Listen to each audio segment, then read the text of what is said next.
Ladies and gentlemen, welcome back to the Jedi Council chambers.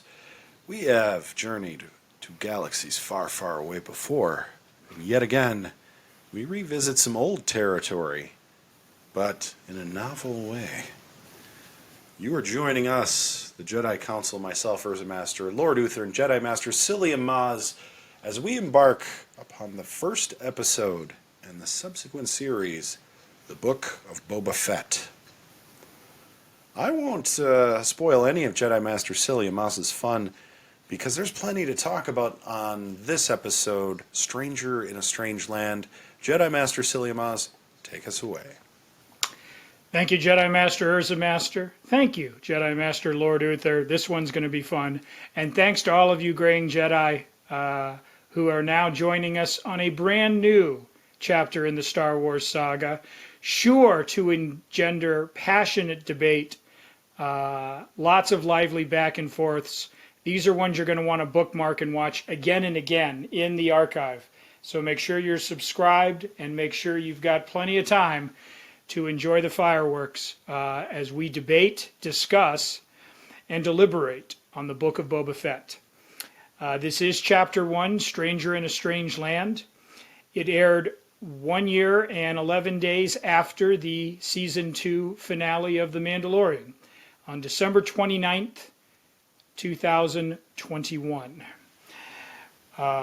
As to be expected, co-showrunners and executive producers and writers Jon Favreau and Dave Filoni are back in the saddle. And this time they've brought Robert Rodriguez back for a go-around. You'll remember him with his eye-popping visuals and kinetic thrills in Season 2 of The Mandalorian. We discussed Robert's contributions to fight choreography and propulsive storytelling in Graying Jedi number 28, which was covering The Mandalorian Chapter 14, The Tragedy. So make sure that you're also taking a look and reaching back to see what a great job he did there and how he ended up becoming the third point in the triangle for this show. For those of you not familiar with Robert Rodriguez, yes, you are. You just didn't realize that you were. Ever since he financed his very first film at the Sundance Film Festival in 1993, El Mariachi, which was shot on a $7,000 budget, financed primarily through credit card debt and his generous donation of blood. He took that film and basically went off on a roller coaster ride that included a trilogy spawned from that unlikely $7,000 independent gritty thriller. So we had El Mariachi, Desperado, and Once Upon a Time in Mexico. He gave us From Dusk Till Dawn, The Faculty, a chapter in the Grindhouse motion picture, the Spy Kids franchise, Sin City, and most recently on the big screen, Alita Battle Angel, and Hypnotic, a Ben Affleck thriller that premiered earlier last year in the late summer. He is, quite frankly, he likes it down and dirty. He likes guitar riffs, loud engines, and all gas and no brakes would be the best way to describe the Rodriguez style. So, anchoring this show is Temuera Morrison, reprising his role as the older version of Boba Fett, Ming-Na Wen as Fennec Shand, whom we were introduced to in The Mandalorian, and she was shot through the stomach and left for dead under Tatooine's twin blazing suns. Then we caught up with her in Robert Rodriguez's episode, The Tragedy, and she seemed to be all better, except she had a lot of gears, wires, and cogs now in her abdomen. So what we haven't seen yet is how she went from near dead to bionic. And perhaps this show will give us some further background as to how Fennec Shand is still amongst the living. Pedro Pascal will be returning as Din Djarin, and we'll be discussing that as we get there. And we also had a talented supporting cast, some new to the Star Wars adventures altogether. Matt Berry plays the voice of the droid 8D8, and you know him best as Laszlo in the FX vampire comedic series What We Do in the Shadows. He's terrific. Jennifer Beals of Flashdance fame plays the Twi'lek owner of the gambling establishment, The Sanctuary, Garsa Fwip. We have Sophie Thatcher, who was on the big screen in 20th Century Studios' The Boogeyman, as well as a regular cast member of Showtime's Yellow Jackets. Amy Sedaris, Timothy Oliphant, Emily Swallow. They will all be returning from their episodes in The Mandalorian. Danny Trejo and Stephen Root will be dropping by. We'll have Rosario Dawson as Ahsoka Tano to look forward to. And yes, we will even have celebrated Jedi legend Mark Hamill and Grogu. So a lot to look forward to, friends, in the Book of Boba Fett. How did this all come about? Well, as far back as 2014, Lucasfilm wanted to do more with the character, wanted to rescue him from the Sarlacc Pit, so to speak, and they were planning on doing it on the big screen.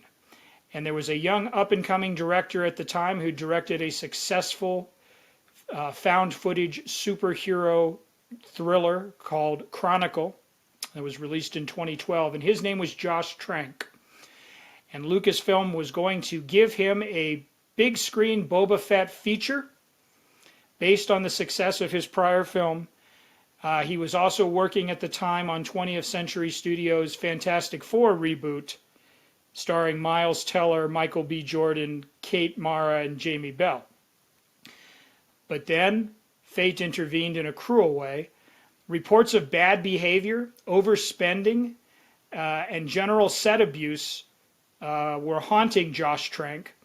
And as a result, at the 11th hour, he was removed from the Boba Fett project entirely. And how 11th hour was it? In 2015, Lucasfilm held its semi-annual Star Wars, Comic-Con, if you will, Star Wars celebration right here in Southern California. And it's a 4-day festival of costumes and comic books and visits with, the people who do these shows and so forth, and presentations and previews. And it's just, for Star Wars fans, it's nirvana. And that year in 2015, myself, my long-suffering spouse, Jeannie, and my mom, all were in attendance. And we were in attendance for the day, it was a Sunday, the day 4 of the festival, when they were going to announce Josh Trank and the Boba Fett project. And all they said tersely to the convention hall full of fans awaiting, footage or sketches or something was that Josh Trank was not able to attend. It's because they had fired him because of bad behavior on the set of Fantastic Four. And then to fully add insult to injury, I don't know if you saw the second iteration of Fantastic Four from a Marvel 20th Century co-production. It may have had some interesting things going for it, but it was not the box office behemoth that would have kept Josh Trank comfortably working. And as a result, his star has fallen, and we haven't heard too much from him since. So then they turned in 2018 to James Mangold, and you might recognize that name because he just did the most recent Indiana Jones picture for the big screen, Indiana Jones and the Dial of Destiny. He also gave us Ford versus Ferrari. He also gave us the Johnny Cash biopic, Walk the Line. He's had an interesting career. He dabbles in just about every genre. He's done drama, horror, science fiction, franchise. He was going to do an R-rated spaghetti western, again starring Boba Fett, a brand new idea, totally from the ground up. And after Solo, a Star Wars story in 2018 disappointed at the box office, Lucasfilm scrapped the R-rated spaghetti western entirely. So poor Boba, he's being slowly digested in the belly of a Sarlacc for hundreds of years, and they can't seem to launch him on the big screen. Enter Bob Iger, Disney guru and head wizard, who decides, hey, I've got a streaming channel we're going to be launching in 2019. Let's start developing a multi-episode Boba Fett series. Wouldn't that be something? And so that is how we got here at long last to Dave Filoni, Jon Favreau, and everybody on board, Kathleen Kennedy, Robert Rodriguez, and so forth. We also have Ludwig Göransson returning for the main title themes. And we have another composer doing some of the bulk work for scenes, Joseph Shirley. And Shirley, I'm not kidding there. Gentlemen, this is a show, I think, that probably came in with some high expectations and some different expectations of what the show was actually supposed to be. And I would argue at the outset of this analysis that what we wanted this show to be and what it actually turned out to be may have been on parallel but different tracks. And I would ask all of our Graying Jedi fans and fellow council members to at least consider the possibility that they knew what they were doing all along. It's just we had to recalibrate our own expectations from a certain point of view. And what I mean by that is that this was not the show that promised the Boba Fett of The Empire Strikes Back as a wicked cool bounty hunter operating just this side of the law or beyond it. We already had that character. And his name is Din Djarin, and he's the star of The Mandalorian. And Din Djarin's journey is to go from that badass Mandalorian bounty hunter into a father figure and somebody who has a connection to family and society and other people. Boba Fett, I would argue, in this show, this is the redemption arc of Boba Fett. And it gives us and fills in shadings with him that are completely new. It's a brand new color palette for this character.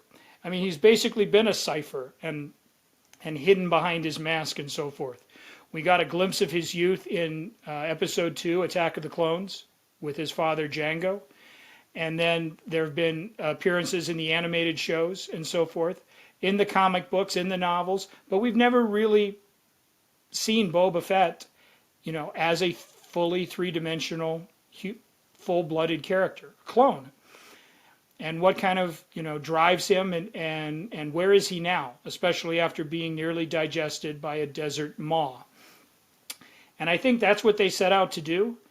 And we'll debate how strong or how weak everyone feels they did that. But I think it's important to go in knowing that this was not supposed to be a shoot 'em up every episode. He's off on a new case, the Star Wars equivalent of the Fall Guy, but something with a little bit more deeper meaning. And I think all signs that Jon Favreau planned this from the start, you can pick up in this first chapter, which splits time between post season 2 of The Mandalorian, with Boba Fett assuming the Godfather-like daimyo role of Mos Espa, and his rescue or abduction from the maw of the Sarlacc after he claws his way out. His armor is stripped from him by Jawas, who will later give it to Cobb Vanth, who will later give it to Din Djarin, who will then later give it back to Boba Fett, so everything goes full circle. And his time spent in the Junlan Wastes with a tribe of Tusken Raiders.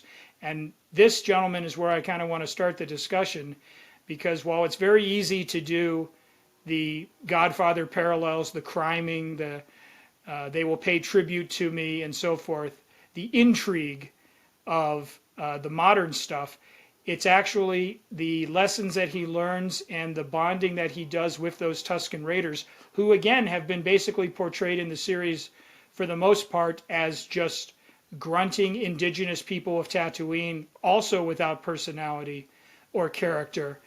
And here Jon Favreau takes the time and the trouble to give them agency.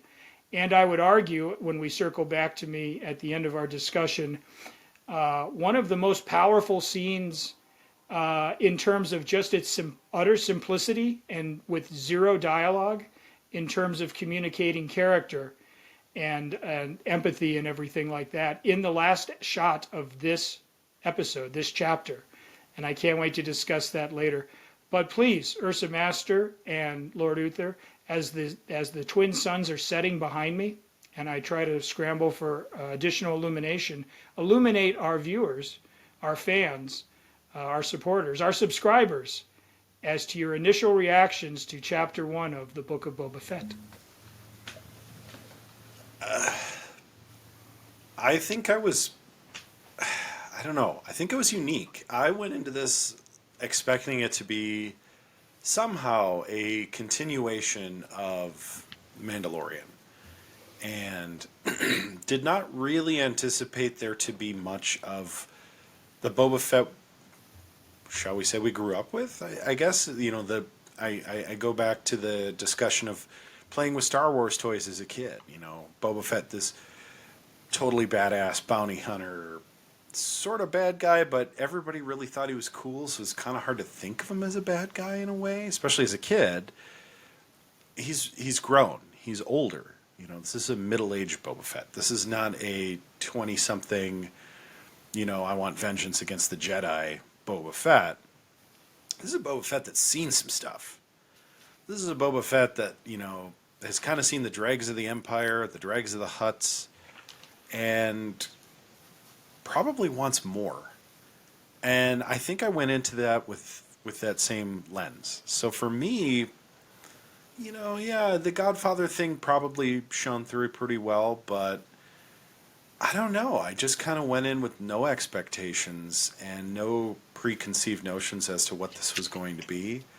So, again, this felt like I was back in Episode 4 in Star Wars with just a completely different viewpoint of Tatooine. And I actually really enjoyed the Tusken Raiders bit. I thought that was, for me, kind of more powerful than anything they could have done. It's just showing, this whole indigenous side and how, I don't know, how you wouldn't expect them to be. You always kind of thought of them as like, well, Anakin slaughtered them. They just burp, burp, burp is all I ever thought of them. You know what I mean? There, it was cool to see, the characters from Mandalorian I really enjoyed. And I don't know, I guess as a fan, I think a lot of people went into this expecting like the stories of Boba Fett, the stories of all of these like totally BA things, and now he's been without his armor, and now he's got it back, so now he's going to go seek revenge. But it's like, seek revenge on who? Han Solo, like most of the people that ended up getting him where he got to in the Sarlacc Pit, like, it's over. It's done. It's over. This is a whole new direction. I really expected it to be something new, and I got that. Did it excite me as much as The Mandalorian? Maybe not. I felt like the pace was a little slower. This was a slow-burning episode for me, but I enjoyed it.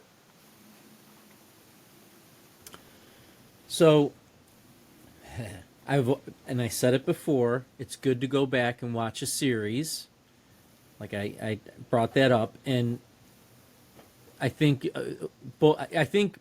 Jedi Master Silly Moss was expecting a fight from me tonight, and he's not going to get a full one.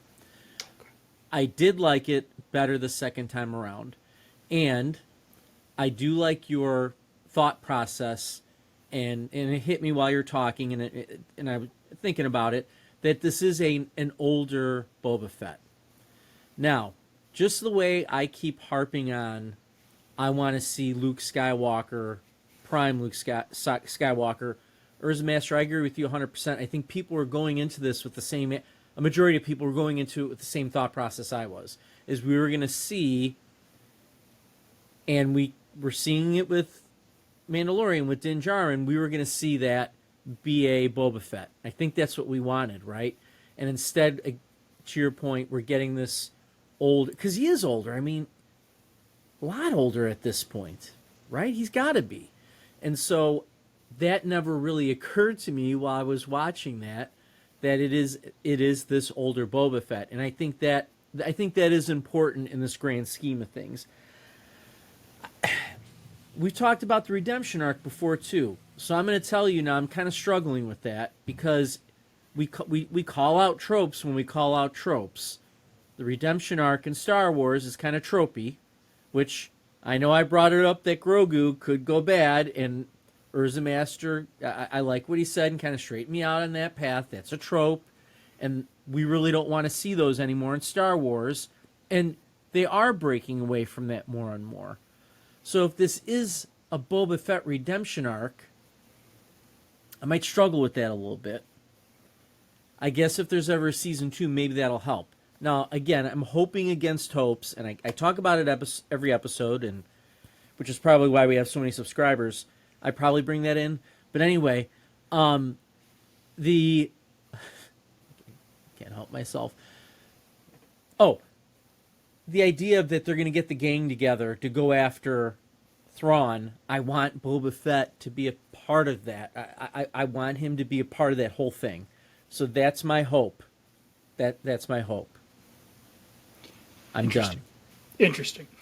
So of course it's interesting because I brought it up. The show's structure, which I can gently needle because it's kind of fun, is the idea that we get all these flashbacks as Boba is healing in the Bacta tank.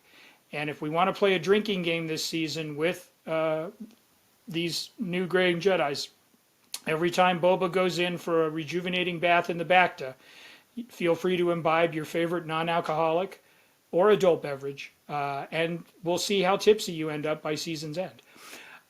So that's basically how it is how are they going to get him back into the Bacta tank in each episode. So you can keep an eye out on that one. But more importantly, let's talk about the last 10 minutes or so and why I was so excited on my rewatching, and this is probably the 4th or 5th time I've rewatched it. Again, Robert Rodriguez showing his love of cinema and just his fanboy credentials. He gives us a creature that the Rodian, pink-skinned Rodian, and Boba, and the young child Raider, who incidentally is played by Wesley Kimmel, who is indeed the son of Jimmy Kimmel. You never know that from his makeup, but that is Wesley Kimmel under there grunting and so forth.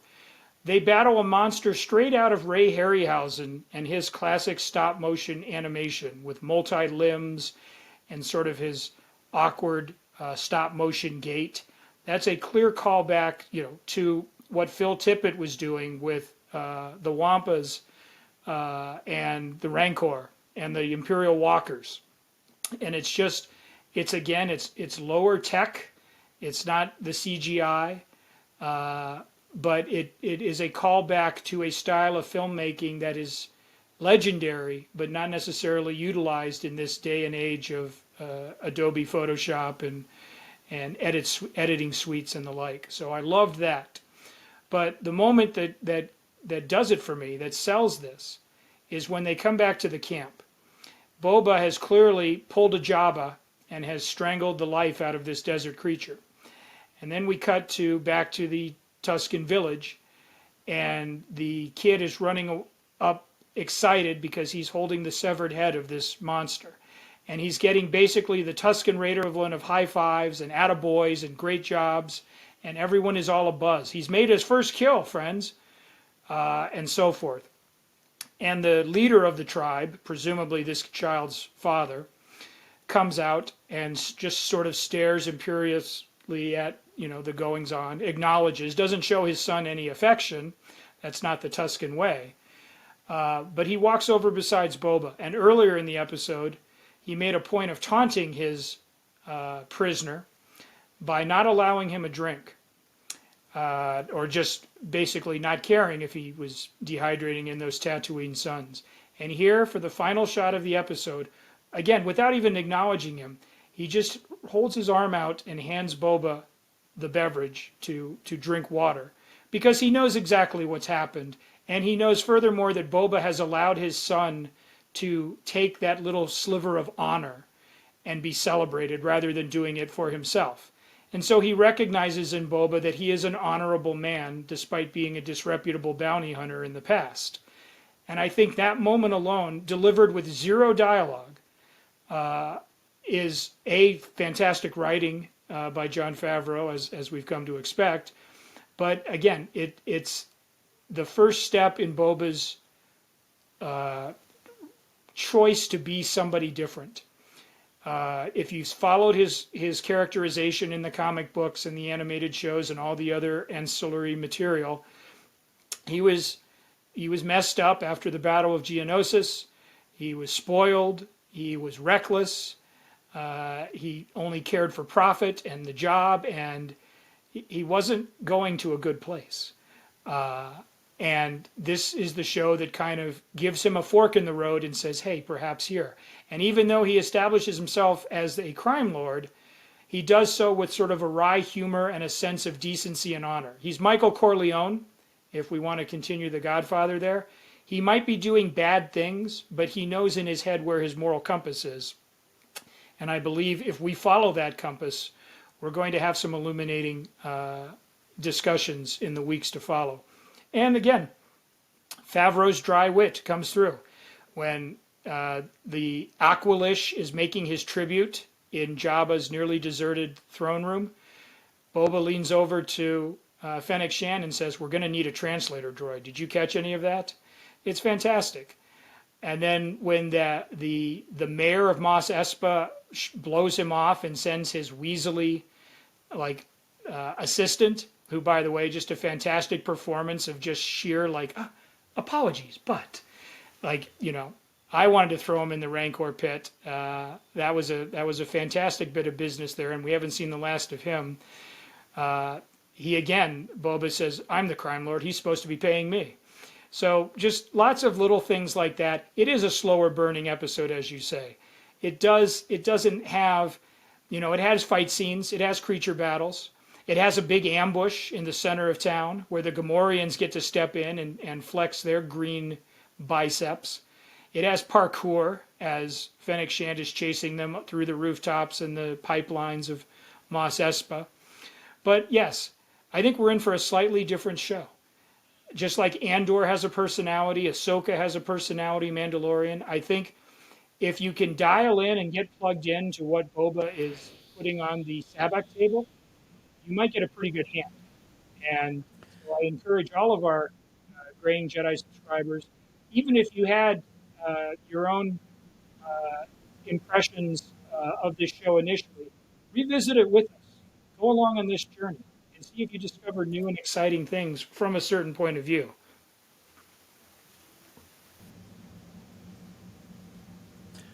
Does anyone think the Bacta tank is becoming...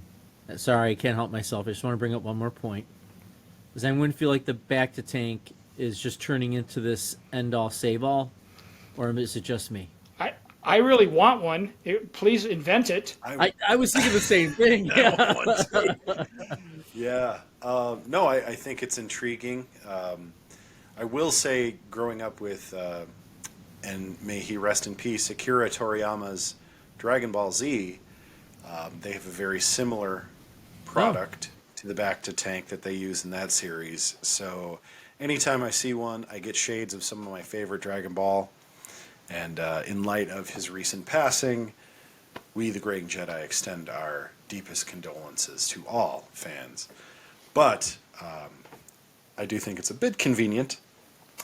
But I think in terms of everything, I'll allow it. All right. So, this may be an interesting show with the lightsaber ratings. We've had a lot of strong ratings, strong ratings through the last couple of shows we've gone through on this podcast. So, Celia Moss, how do you bestow this episode a color with your lightsaber? We're going to go with Mandalorian green and your very own big head Boba. That's right, friends. He's squishy. He's delightful. He's no longer a fearsome bounty hunter putting poor Han Solo in carbonite and sending him off to a crime lord's palace. He's cute and cuddly, and we loves him. And we're going with Mandalorian green because, again, whether you agree with individual choices or overall episode arcs or not, there's one thing you cannot deny, is that Lucasfilm, Jon Favreau, Filoni, Kathleen Kennedy, the brain trust behind the show, has imbued this with the same amount of attention to detail and care as they have all of their other Star Wars properties. It's not as if we're suddenly getting a 99-cent bargain Star Wars. The money's on the screen, and they're putting just as much effort into it as they would any other show. This does not feel like, again, a cynical money grab. And they were nimble on the fly because this character had undergone several iterations, most intended for the big screen, before they settled on this landing.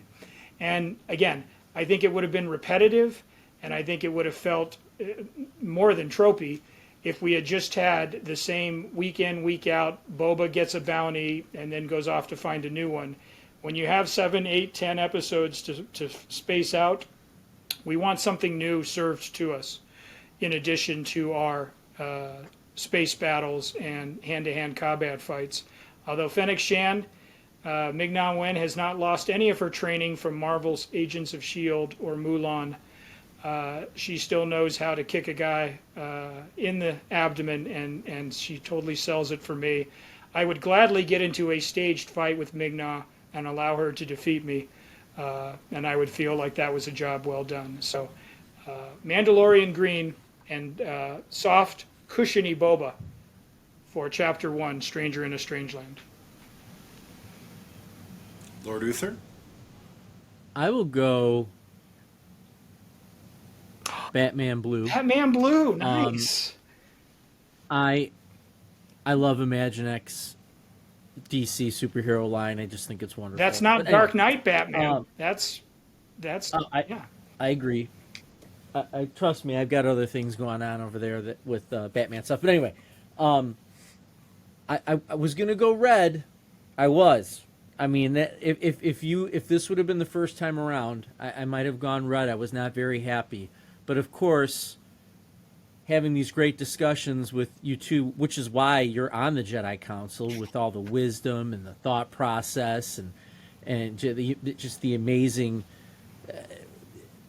insights that you share. I'm gonna go Batman Blue. I'm gonna kind of say this and pretend like I haven't seen the show already, but my hopes are it kind of continues to go down the track that it's going, and maybe we'll continue to get some of those callbacks to Mandalorian possibly. But for me, it gets a blue. Hope it can only get better from there. There's a master. I'm going to throw a little swing into this one because I too was tempted to go blue.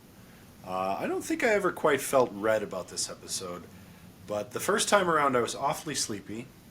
I had a newborn, and I was like, I don't know that I can make it through an entire episode without napping. And it took me a few tries to watch this first one. But in light of the recent trailer drop for another show we'll be watching in the very near future, I'm going to bestow this episode with an Acolyte Yellow. Nice. Ooh, wonderful. I won't say it's a blue, because I don't feel it's a vehicle episode, kind of run-of-the-mill okay.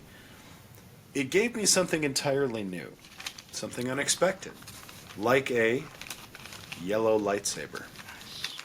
And with that, I leave us on this journey in a far, far away galaxy, a long, long time of now. And to you all, may the Force be with you. And also with Boba.